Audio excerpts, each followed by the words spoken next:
भारत के अंदर औद्योगिक विकास के लिए एक अच्छे वातावरण की निर्मित और दुनिया के साथ स्पर्धा करने वाली पॉलिसी ये मोदी जी की सरकार बनी तब से भारत के लोगों के लिए कोई नई बात नहीं, परंतु इसका फायदा जम्मू कश्मीर तक नहीं पहुंचता था। जम्मू कश्मीर के युवाओं को आज भी रोजगारी के लिए सरकारी उपक्रमों पर आधारित रहना पड़ता था, क्योंकि वहां पर कोई न कोई कारणों से इंडस्ट्री ज्यादा नहीं लगी थी।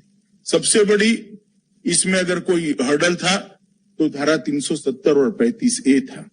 5 अगस्त को मोदी जी के नेतृत्व में धारा 370 और 35A को निरस्त करने के बाद एक खुला वातावरण हुआ और इसके कारण रोजगारी की ढेर सारी अपॉर्चुनिटीज जम्मू कश्मीर के लिए निर्मित हुई और देश भर के इंडस्ट्रियलिस्ट भी चाहते हैं कि जम्मू कश्मीर का विकास हो।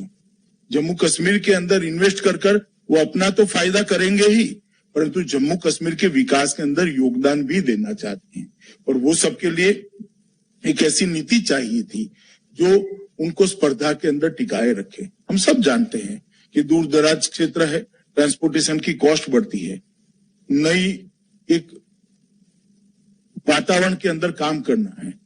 अब इस सब का रिस्क फैक्टर कोई भी व्यापारी, कोई भी इंडस्ट्रियलिस्ट गिनेगा, वो बहुत स्वाभाविक है, मगर इस इंडस्ट्रियल पॉलिसी ने सभी चीजों का निराकरण एक साथ दे दिया है।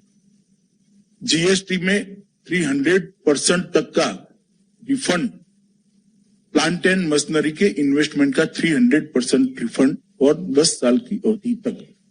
मैं मानता हूं देश में सबसे आकर्षक औद्योगिक पॉलिसी कहीं पर है तो यहीं पर है। प्लांट एंड मशीनरी के लिए पूंजीगत ब्याज के लिए भी सहायता का प्रावधान अंदर किया है, वर्किंग कैपिटल के लिए भी सहायता का प्रावधान किया है और कैपिटल इन्वेस्टमेंट पर सब्सिडी का भी प्रोविजन अलग अलग क्षेत्र से 7.5 करोड़ 5 करोड़ से लेकर 15 करोड़ तक के अलग अलग प्रोविजन किए हैं। इस सब को देखा जाए तो चाहे ट्रांसपोर्टेशन कॉस्ट हो, चाहे एक नए परिवेश में काम करने का कोई हिडन कॉस्ट भी सामने आता है, तो इस सब को कर भी इंडस्ट्री के लिए ये बहुत फायदे वाली पॉलिसी बनने वाली है।